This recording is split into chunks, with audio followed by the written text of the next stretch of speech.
Alrighty, we have ourselves our new story arc starting up, and I'm back.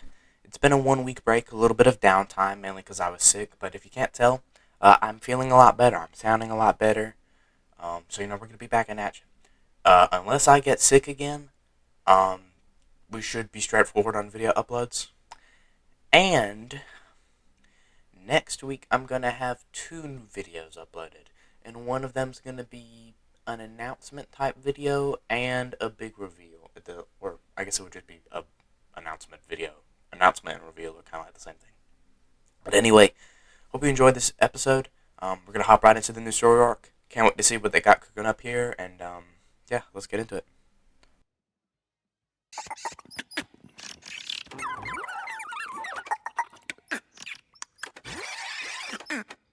6 hours of video, and it's all that. Yeah, it's his thing now. He's gone full vermin for scumbug. This line here, I can't really explain it, but it makes me feel like someone needs to do one of those TikTok edits with Master Splinter and Scumbug with the nasty dog audio. I don't know if you've seen those ones I'm talking about, but if you know, you know. One of those would go hard. Somebody needs to get on that right now. Besides, that storm was so dumb, nothing even happened. Well, the whole city got flooded, everyone lost power, and... Whatever! You gotta give the people what they want. Add in a fight, put some monsters in there, maybe a heist or something. I don't know. POV, the United States government, after seeing the absolute destruction caused on the lower East Coast from Hurricane Helene, they do absolutely nothing.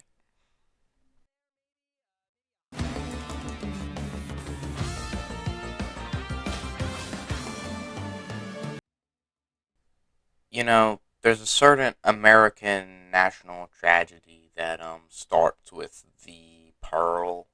I'm not gonna say what the last one is, but if you know what the last word after the Pearl is, then you're a real one.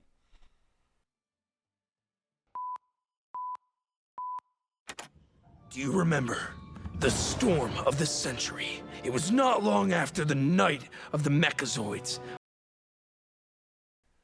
Two things to mention here. Number one, this is kind of the beginning of Raph voicing Master Splinter, which he does for the entire East River 3 story arc. It's kind of weird, and I don't really know why they went down that route, or I guess it makes sense since the entire story of the East River 3 is made up by Raph, or at least that's what it's implied to be. And number two, the Night of the Mechazoids is what Splinter calls the Mechazoid story arc, which is actually the name of one of the episodes, and I think it's the final episode of the Mechazoid story arc, so there's actually some continuity there. Let me tell you a tale. Hey, there we go. More alluding to the title of the series, with Master Splinter saying, "Let me tell you a tale."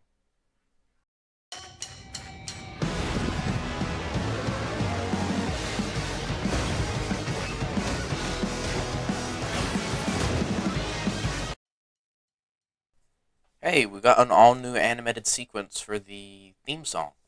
I can't really show it all. I'd love to show it all, but I don't think copyright is going to allow that.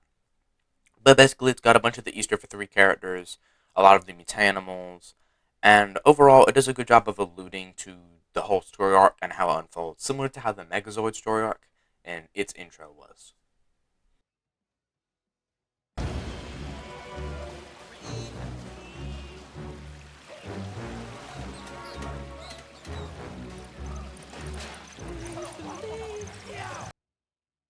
This shot here, panning down from the surface and into the sewers, is very reminiscent of the shots they would do in early seasons of 2012. Or at least that's what it reminds me of, anyway. Some things that they showed, there appeared to be some kind of skeleton in a bathtub inside one of the walls. I don't know if that's a reference to any specific character. I just saw it there. Don't know if it's significant. There's a heart, or a blue heart, that says Leo plus April, so probably something Leo put there. And then a bunch of cockroaches on a pipe, which once again makes me think of 2012 with Raph and stuff. Oddly enough, this is a Raph-centric episode. You think Kuzan was Zuko's grandfather? That's just crazy talk, Wingnut. You're being so obtuse. Just listen to what Aang meant. Hey, some Avatar references. Kind of surprising, because Donnie seemed like an anime geek. I don't know if this is like a jab at the people who say Avatar is an anime, like that whole debacle.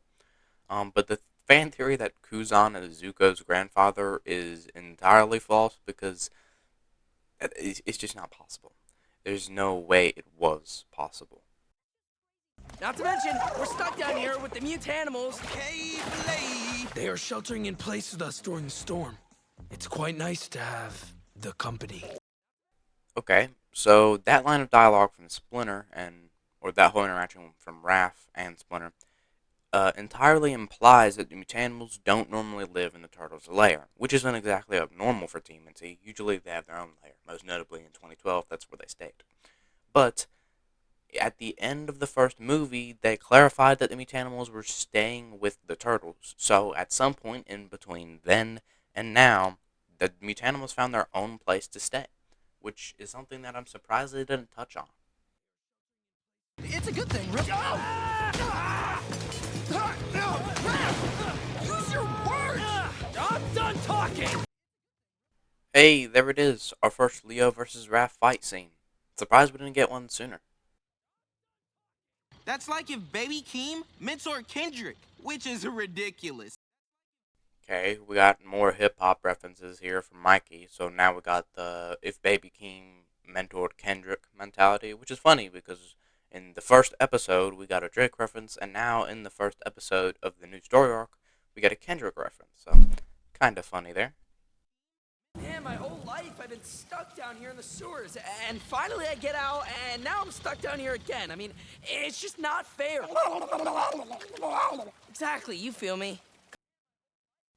Bro, like, my favorite thing ever is Raph is trying to have this meaningful conversation, about some of his, like, I don't know, personal struggles, and now and Scumbug's response is just scumbug, because she can't talk it anyway.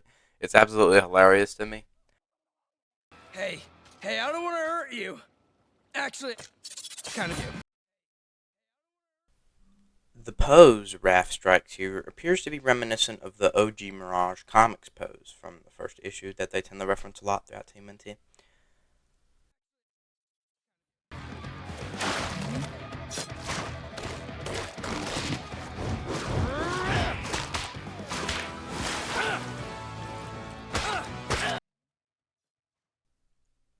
Oh boy, I already know there's a certain group of artists that are going to have a field day with this one.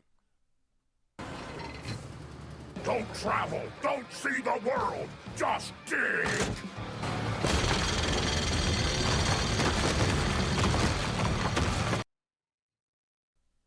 Okay, so we know that these little guys only talk from information and words they learned from commercials.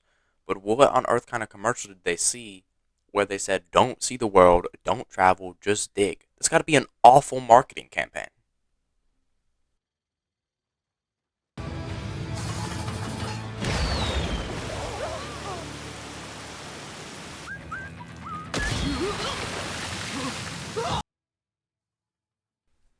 The man in the shower who gets absolutely mopped up by the water coming in is one of the cops from Donnie's episode in the Mechazoid story arc.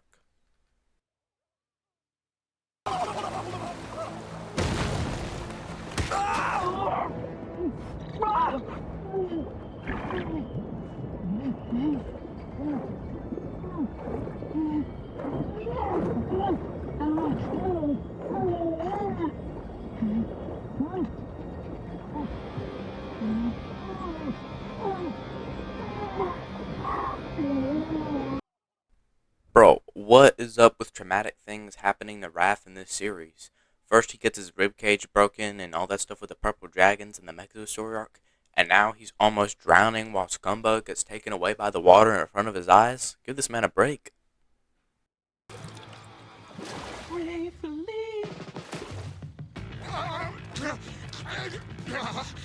Bad service in the area!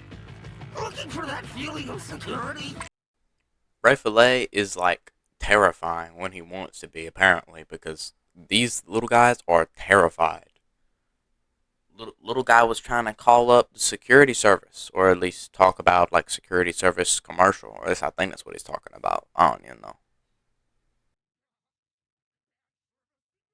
Which would be bad. Like, New York Mets bad. Is that like really bad? Sorry, I don't follow baseball. The entire city would have flooded. Oh yeah, that's bad, man. You'd think New York would have a better baseball team than that. Nah, bro. Now even the TMNT TV show is slandering the Mets. We proceed with the plan. Lee, tunnel your way to the museum. Sally, you take care of the pump station. And if the turtles interfere, deal with them. And here we go. Our first look at the villains for this story arc. These guys are completely new and original. Lee the Eels, Commander Sally, and Goldfin. They're all new and original characters. And they're interesting. I definitely think it's a weird choice to have some new and original characters here. But I guess with this whole gimmick of this storyline being that it's entirely made up by Raph, I guess it makes sense to introduce new characters, since you wouldn't want to have already existing TMNT characters be wasted in a story arc that just isn't real. Alright, new story arc has been introduced and the first episode is over. This episode was pretty action-packed for the most part, and it went by kind of fast. Mainly, the things that happened in this episode were just introducing the East River 3. There wasn't really much more to it than that. It's cool to see Raph and Scumbug. We didn't get a look at the Mutanimals in the previous story arc for whatever reason. Also, more evidence to back up my claim that the Mutanimals probably live somewhere else that isn't with the Turtles, despite what the movie said they would be doing. In the Mechazoid story arc, they're nowhere to be found, the Mutanimals, at the Turtles' lair, but in this story arc, they are. So it's probably just because of the storm they're moving in together. But it's still cool to see the Mutanimals. It's kind of a running theme with the story arc. We did see more of the Mutanimals. The East River 3 and stuff. Next episode will be Mikey's episode. So we have a lot to look forward to with that. And thank you for watching. And peace out.